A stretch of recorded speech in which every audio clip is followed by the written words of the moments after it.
mahigit 5 buwan na tong Powerwall Mini ko na to. So wala namang problema. Ang gusto ko lang malaman kung nagbabalance yung battery niya. Okay, medyo mainit-init. Ang problema, wala akong room para matest siya. So yung isang cell lang ang pwede kong makuha dito sa gilid. Yan, yung isang cell lang dito sa side na to. Kung hindi ako nagkakamali, ito yung cell number 1. Lalagyan natin to ng maliit na upgrade. Gagamitan natin ng voltmeter na kusang naglilipat. So ito ay pang 1 to 8 series na voltmeter. So makikita natin kung nagbabalance pa to. So gusto ko rin malaman kung nagbabalance pa to, kaya maganda to, kalasin muna dito.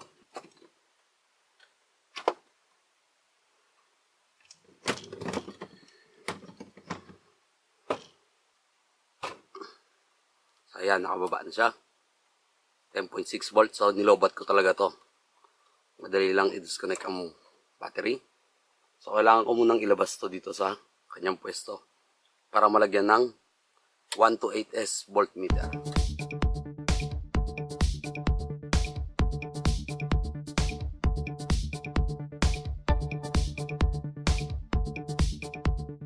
Excited talaga ako dito kung makita kong after 5 months kung balance pa rin siya. Kasi hindi ko to sinet sa mataas na voltahe. So 12.5 lang to araw-araw. Tingnan natin.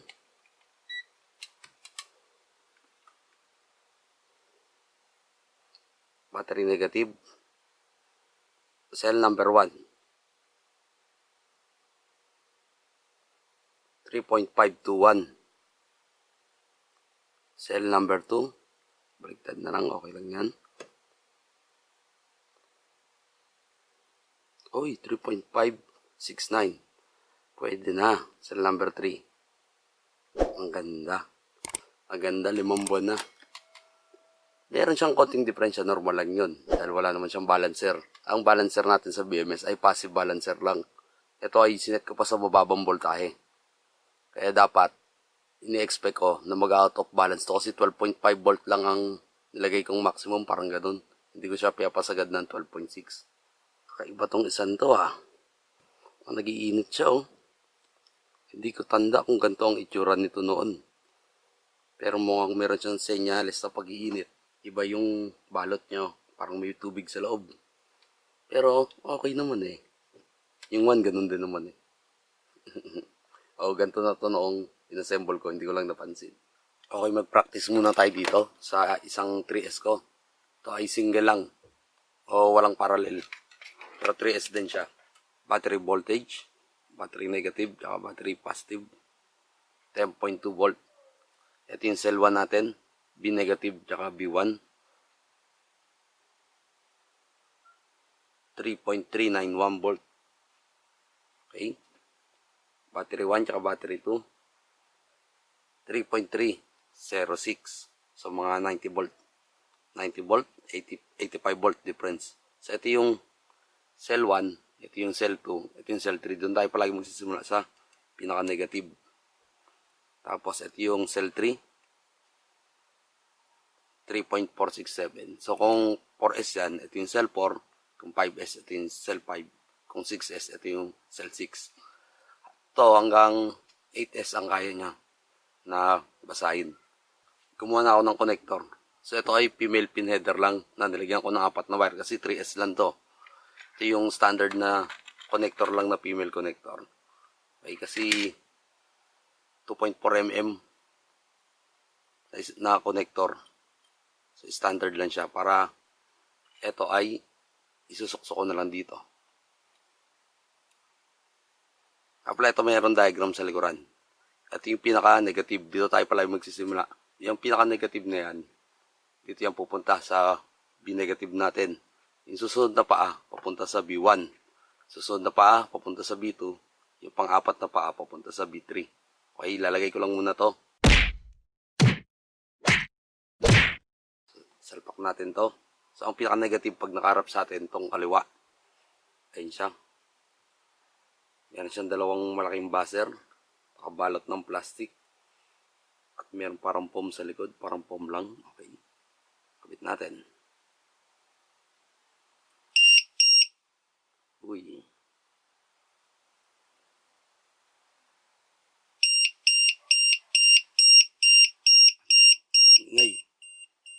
ingay. Ang lakas ng sound niya.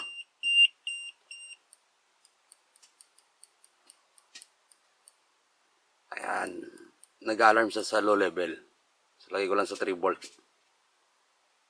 Yun na in-adjust ko sa pagdiin lang nito. Tapos, pindot-pindot. Cycle lang siya hanggang natin. Didiinan natin.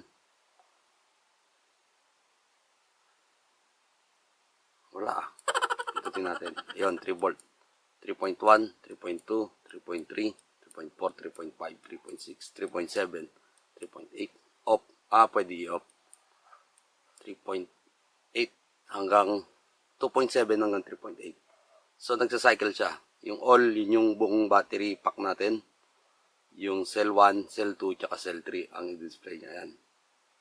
Kung meron tayong 8S, so 8 cycle yan. O 9 na cycle kasama yung all. So, ito kagandahan dito, pwede tayo mag-set ng alarm. Kaprice ng maingay na yun. So, pwede ko siyang set sa 3 volt, pero dun sa Powerwall Mini ko, tingin ko, hindi ko na siya lalagyan ng alarm. Pwede natin itong kabit dun. Ito yung testing lang. Kasi first time ko lang to pinower. Ito pa ang isa. Natin, malamang to mag-alarm ulit. Yan. 3CS. Okay, sa unang salpak, sasabihin niya na yun, 3.3 pala ang default value. Hindi na pala kailangan long press. Yan, inop ko na lang. Unang salpak. 2 beep. 3CS, ibig sabihin 3 series. 10.1 volt ang kabuuan. 3.37. 3.28. 3.48.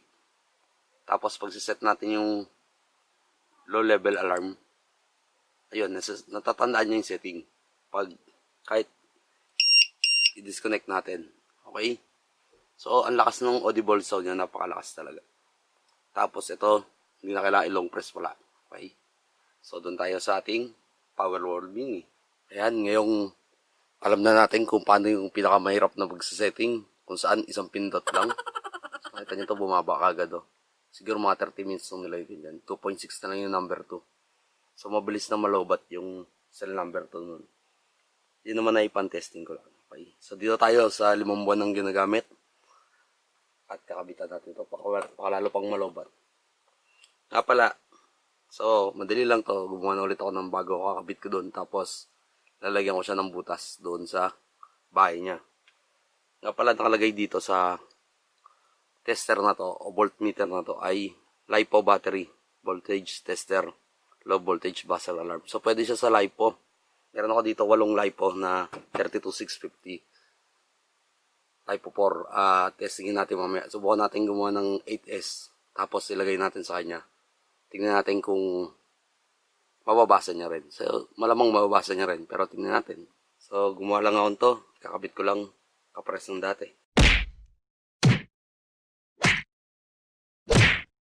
Testingin natin. 3C. All. 10.6. 3.54. 3.55. 3.56. Ang ganda niya. So, hindi ko alam kung paano, kung swerte lang ako. Pero kung papansinin nyo to, nung ginawa ko, etong unang dalawang kalera na to, so naka-series din yan. So, ito ay kulay pula lahat. Ito kulay asul lahat. Ito tong kulay violet lahat. Tong ASO na to na hindi ko makita yung datasheet. Kasi kung papansin nyo, ito isang battery pack yung 6 na yan. Ito ganito rin. Ito ganun din. So, sinalansan ko yan ng pag ganun. Kasi ito, matatagal na silang magkakasama. Halimbawa, itong dalawang to, siya yung nandito. Yung dalawang yun, siya yung nasa gitna. Yung dalawang yun, siya yung nasa dulo. Pero, capacity tested lahat yan. So, ito lahat to, nakaparallel. Hindi ko nilagay dito lahat ng pula. Yung isang set. So, pwede kong gawin yun, pero hindi ko ginawa. Kasi nga, para maging balance pa rin. So, hindi ko alam kung tama yung ginawa. Pero, sa loob ng 5 buwan, maganda naman kinalabasan. So, mas maganda ganun din. Kung sa salvage battery, kapares nito. Hindi ko talaga na-expect na ganito pa to. 10.6. Nilobat ko talaga siya. Actually, hindi pa siya lobat. Na lobat lang yung inverter, pero yung battery per cell 3.5 pa. So hanggang 3 volt, walang problema dyan. Pero sa gantong cycle na ginagawa ko araw-araw, mga ganyan lang yung fully discharge na 3.5 pa, nasa 10.6 volt pa, 10.5. So maganda, healthy yung battery kinakalabasan, hindi siya persado. Kahit tong dalawang to mukhang persado. Pero sa ngayon, okay na yan.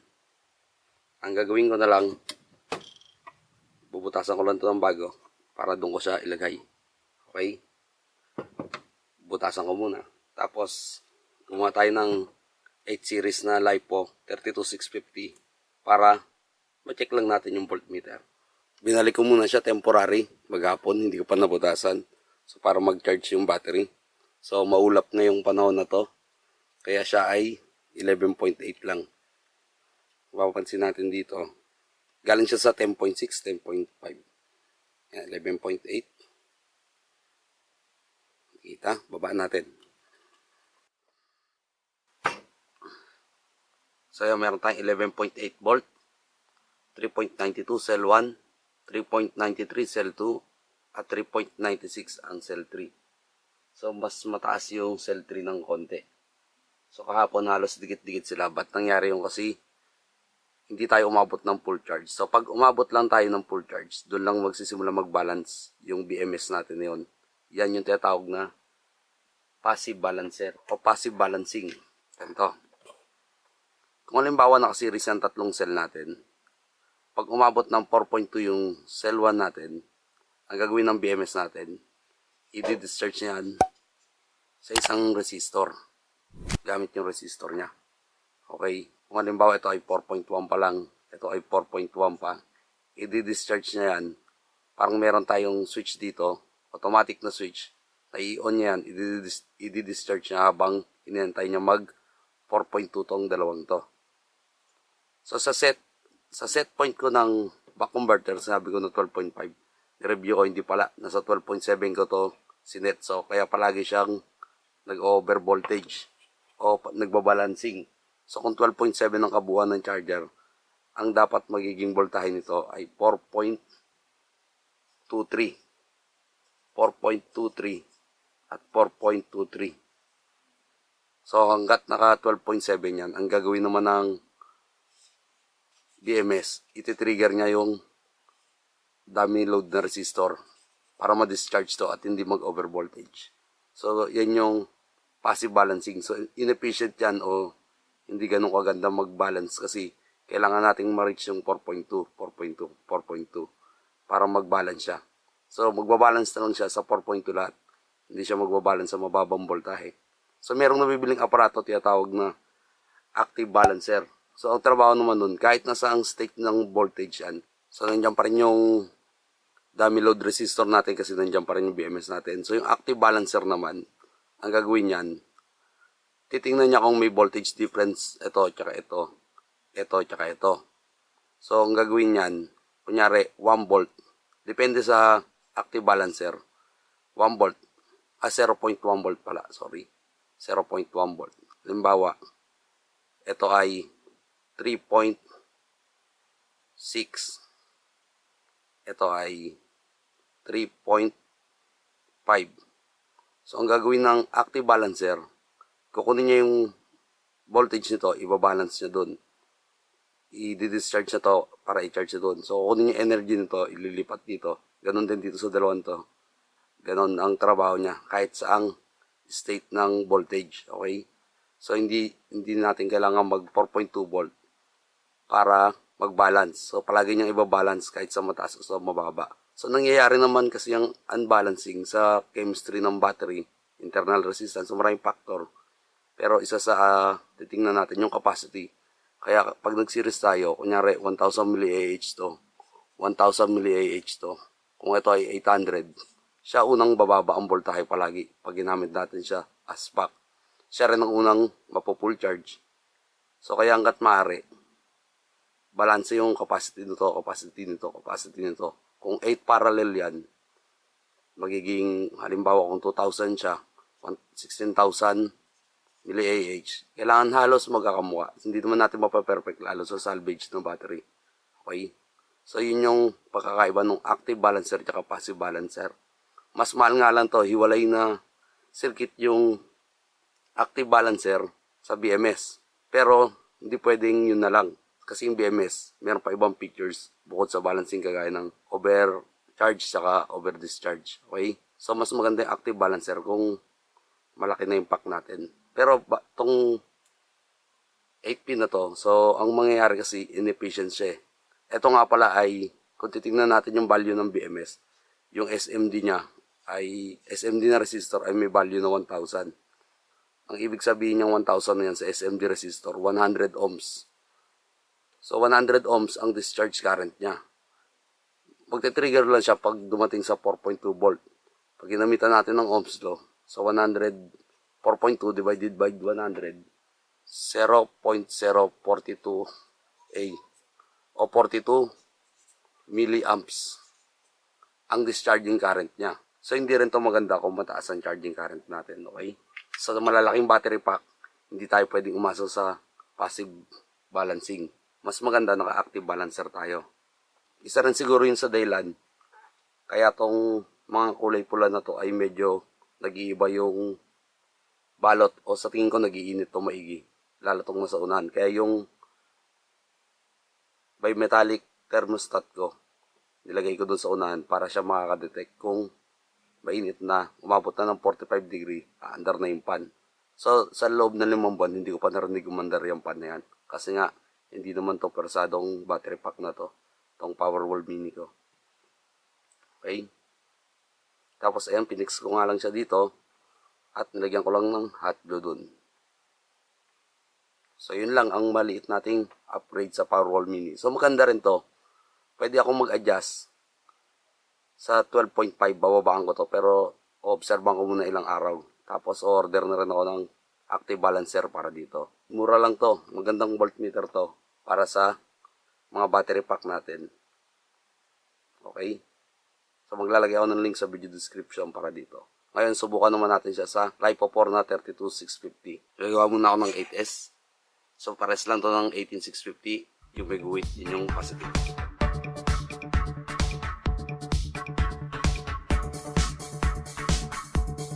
Series ko lang to gamit ang mga tapping wire. So ito yung positive to eh. So hindi na natin kita yung guhit para ma-verify naman natin. Dito mas meron siyang ring. So ito yung negative, malapad. Yung mas maliit merong ring, siya yung positive. So double check natin, positive, negative, positive, negative, positive, negative, positive, negative. So tama. So ito yung negative na unang gagawin ko.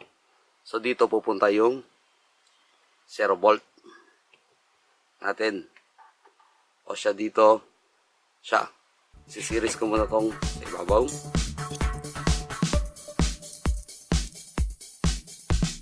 So, ayan o, siris na tong dalawa. Tapos ito naman, tapos ayun, tapos ito, tapos ayun, tapos ito. Tama nga ba? Ito. So, ito yung magiging positive, ito yung magiging negative. Ingat na tayo kasi hindi na ito pwede mag-short. Short circuit na tayo dito. Dito tayo sa kabila.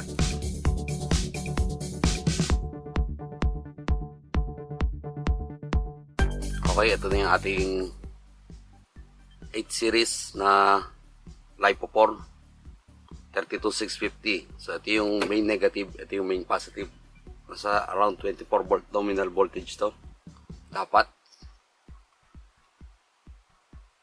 26.7. Okay. So, ngayon, gumawa na rin ako ng connector. So, ito yung magiging main negative. Papunta yan dito. Tapos yung susunod, dun sa B1, B2, B3, alin man dito sa dalawa. B4, alin man dyan. B5, alin man dun. B6, B7, alin man dun sa dalawang yun. At B8. Okay. So, bali siyam na wire. Ang idea ko ay testingin natin to sa 8. Tapos tanggalan natin isa, testing natin sa 7 hanggang maging 2 o kung gagana siya sa isa. Okay, kakabit ko muna to.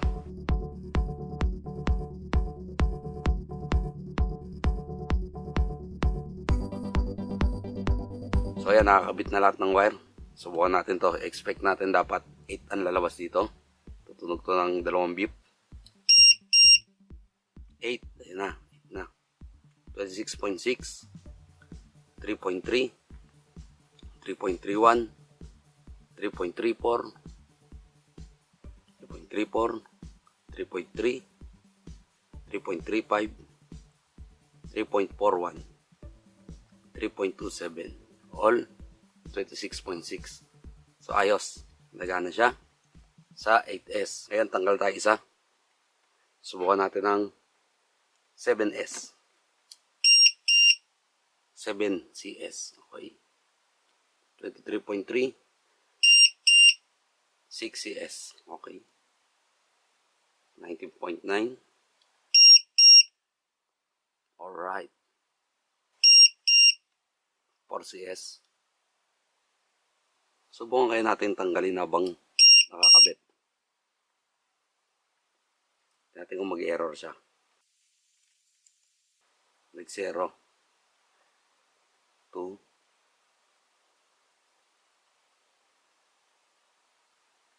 J40. All 0 volt. Okay.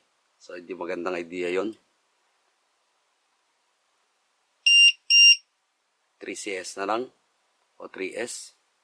9.9 volt. Lithium. 2CS. 6.6. 3.3. 3.3. Ito, hindi ko sigurado kung gagana sa isa na lang. Wala nang series yun. Isa na nga lang eh.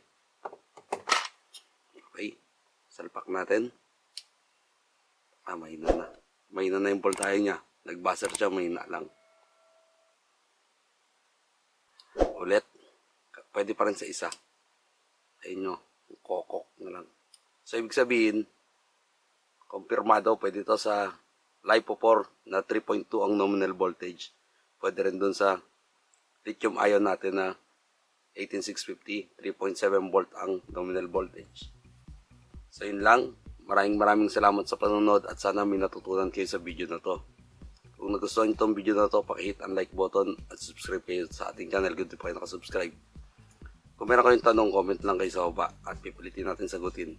Maglalagay ako ng link sa video description kung saan nakakabilin to. Mura lang siya. Maraming salamat.